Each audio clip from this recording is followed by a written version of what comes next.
Depending on who you ask, Mist of Pandaria will either be considered the best expansion in WoW history or the moment where the original feeling of WoW changed, a feeling that was never recaptured again. When Mist of Pandaria was originally released, I went off to college and thus never really experienced the expansion outside of a very casual environment. Which is a shame, since nearly every single person I've talked to about the expansion has had nothing but positive things to say with the benefit of hindsight.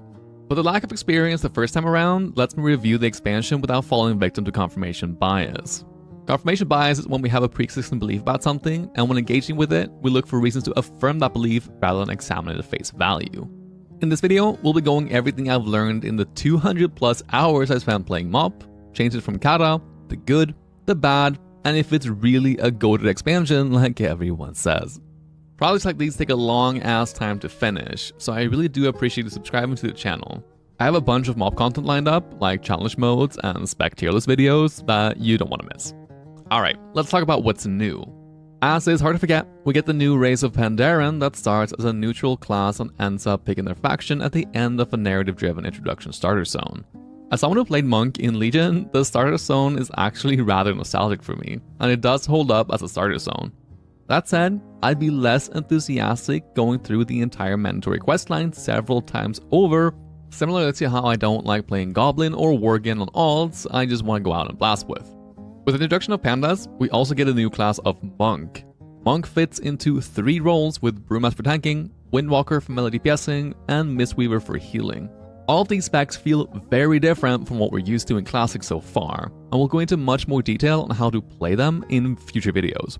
But I would advise everyone to pick up a Monk as an alt at some point, as all specs are really fun to play, and you also get a 50% XP boost for pretty much the entire journey. Very joyous indeed. One of the bigger core changes coming in MOP is the rework of the old talent trees. In Kata, a lot of bloat was removed from the talents, and you were given 1 point every 2 levels. MOP, on the other hand, completely removes the entire talent tree as you know it, bakes in abilities and passives into your spellbook as you level up, and gives you the option to choose between 3 effects every 15 levels. Generally, these talents will cater towards different styles of play, and with the Tome of Clear Mind, you can swap between talents from encounter to encounter. I think the change to talents makes sense for the vast majority of people. With the current talents, most people lock in one set of talents and never give them a second thought. Having some flexibility and the ability to customize your talents on the go is at the very least a nice thought, and there ends up being a bit of flexibility for most classes. That said, for me personally, the talent system offers way less flexibility and customization as a tank. As a bloody K, I may have 1 talent point that I will change depending on what my raid needs, but apart from that, there's absolutely no flexibility in my talents. In Cataclysm, I've gone through maybe 7 to 9 different iterations of talents, with each and every one of them being the most optimal talents for my goals at the time. That being said, I get it, and I think it's overall a quite good change, even if it doesn't feel great while leveling up. Content-wise, there's quite a lot to go through. We get 3 raid tiers, with one of them being considered one of the best raids of all time. Since I was playing on a non-progressed server when gathering all the data, I only got my hands on the first raid tier, which consists of Moksha Vaults, Heart of Fear, and Terrace of Endless Spring. Overall, my experience is a positive one. Raiding as a tank is a freaking blast with the MOP Vengeance system, and the environment and encounter design is pretty good as well. In Kata, I rated a bit more of a high-end level, getting rank 3 in the world in Dragon Soul, so it's with this lens that I view raiding through, which may or may not be different from how you view the game. That being said, Mogrish Vault and Terrace of the Endless Spring I enjoyed greatly. Mechanics are very intuitive and you don't feel like you're being punished for playing the fights correctly, but that cannot be said for Heart of Fear. I only did Heart of Fear 2 times, but by God will I be tired of that raid quickly when we get to play it in MOP Classic. Pretty much every single boss has some weird anti-fun mechanic. You like running against the wind, dodging tornadoes for several minutes? You like attacking legs of a boss with no threat table? You like slurping amber in a vehicle while not playing your character? Well, then this raid is for you. That very much gets remedied by Throne of Thunder and Siege of Orgrimmar, which is seen as some of the best raid tiers in WoW history. I personally haven't got to play them while current content, so I'll have to leave those raids for later. The other thing MOP is most fondly remembered for is the introduction of challenge modes, the precursor to Mythic Plus. This system scales down your gear to be equivalent to that of heroic dungeon gear while increasing the difficulty, adding some mechanics, and giving you a timer to complete the dungeon while giving you a rank based on how well you manage that timer. Playing through the challenge mode system made me realize how bad I was back in the days, because it's certainly not as hard as I remembered. I went through gold with every dungeon, with most of them being done on the first try. There were a few outlier dungeons, like the Scarlet Halls, absolutely destroying my Death Knight whenever I got disarmed, which led me down a rabbit hole of trying to get disarm immune through items such as the gloves from Stratholme and double sword breaking enchants, only to conclude that disarm immunity is not a thing in Mist of Pandaria. Challenge modes were very much the selling point of the expansion to me, but I don't think I'll sink a considerable amount of time into them apart from getting gold rank for the transmog on all my tanks. There is, of course, the possibility that a guildmate will boast about being rank 1 on the server. Then, of course, I'll have to go in there, take the rank 1 away from him. I might be a little bit vain. Additionally, we got scenarios, Brawlers Guild, pet battles, Timeless Isle, Legendary Questline, new battlegrounds, and Proving Grounds that were some of the other features that all got mixed reception at that time, and I'll touch on most of these in a bit. The open world becomes more relevant, which could be both a positive and a negative thing depending on who you ask. If Cataclysm made the zone questlines more narrative-driven, MOP absolutely supercharges the focus on narrative in the open world. This also means there'll be slightly more RP than you may be used to, but I think that makes questing a whole much more enjoyable, at least the first time around. There'll be rare spawns with meaningful loot tables, daily quests to keep you coming back to the zones, a literal farm you can progress with to gather materials, and new open world areas coming to life with every new phase. Instead of having a VOA style raid that gives you a shot at some free loot, the bosses were moved outside of an instance into the open world. These echo the feeling of world bosses in vanilla, but spawn much more frequently. The caveat is that you can only get loot from them once per week. Before we jump into the good and the bad, I want to remind people that Mythic and Flex raiding did not come with Mist of Pandaria, but was rather a feature of the Warlords of Draenor pre-patch, and should not be implemented until then, granted we get Draenor Classic. Okay, so in the approximately 200 hours I put into the game, what are some of the things that stand out as great?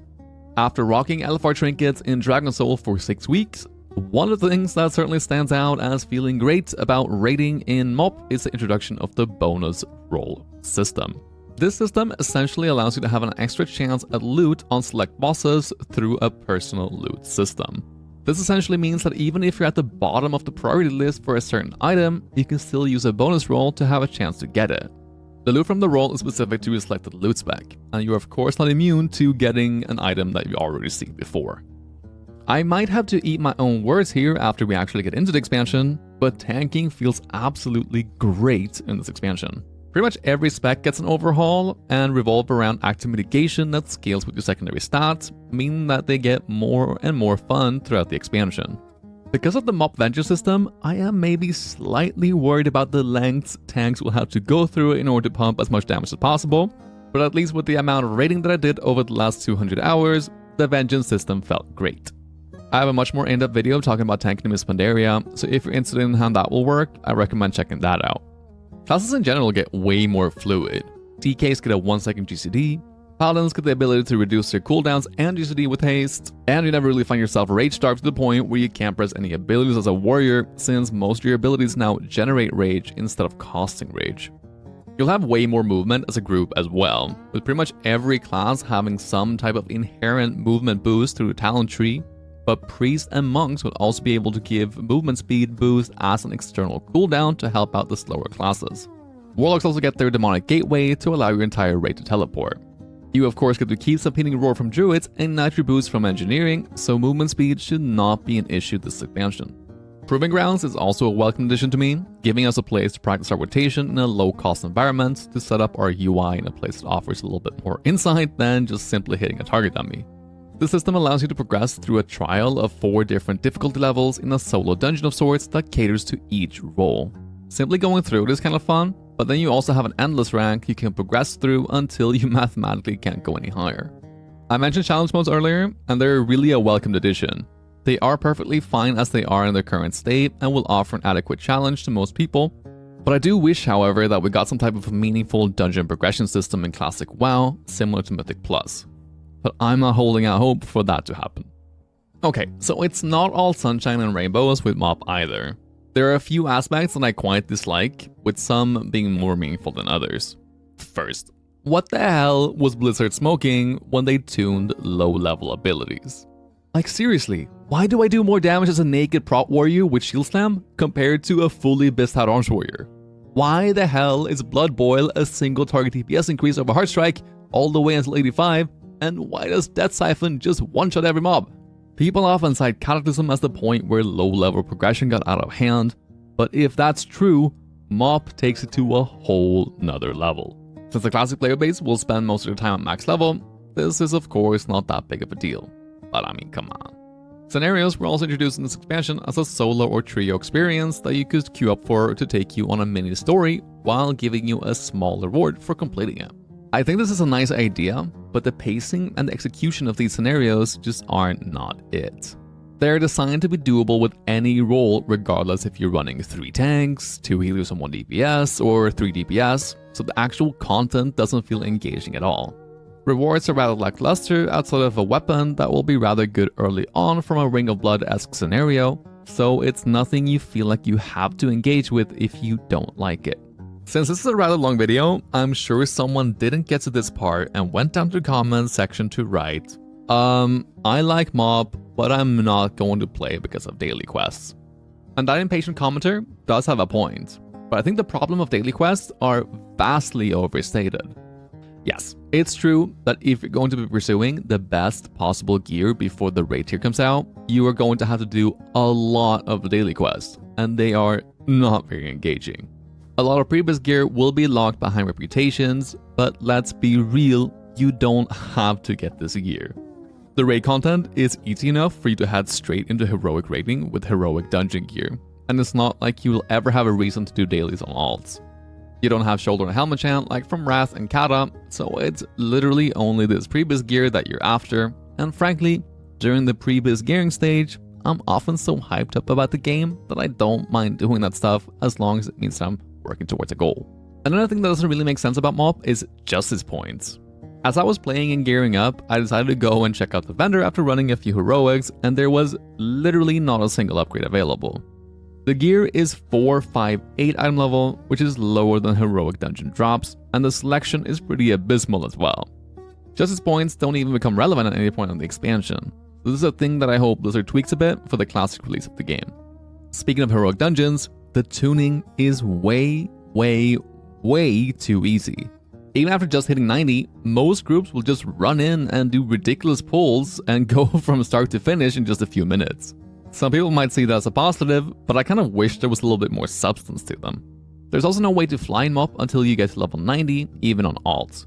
It absolutely makes sense to do your first playthrough on foot, but that gets old real quick.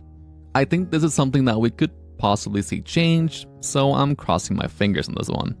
Speaking of alts, this expansion is also notorious for being alt unfriendly. Even if you disregard the daily grind and accept that you'll have slightly less powerful gear as a consequence, if you start a new alt that has not progressed the legendary questline, you just simply won't get invited to a group.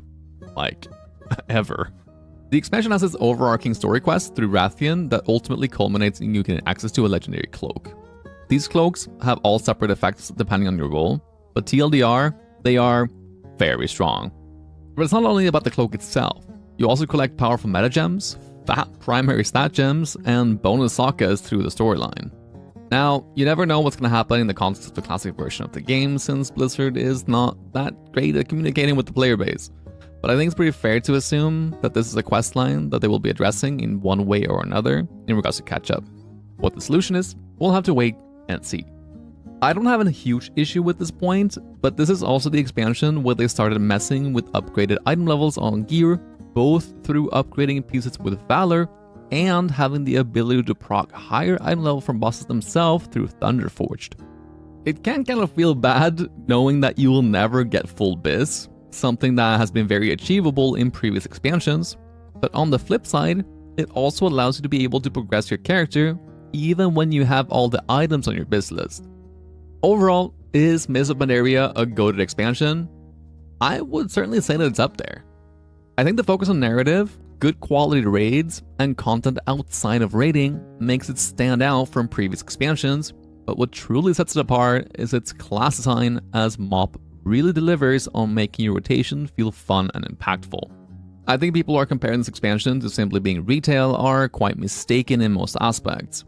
It very much continues the patterns established by the previous expansions of putting raiding as the core feature while giving you ways to progress your character outside of raid until you hit a certain threshold.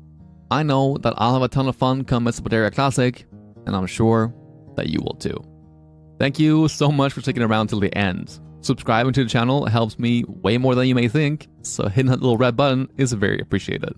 I also stream over on Twitch and have a Discord where I give out a ton of free tips and resources. But that's all for now. Thank you very much for watching.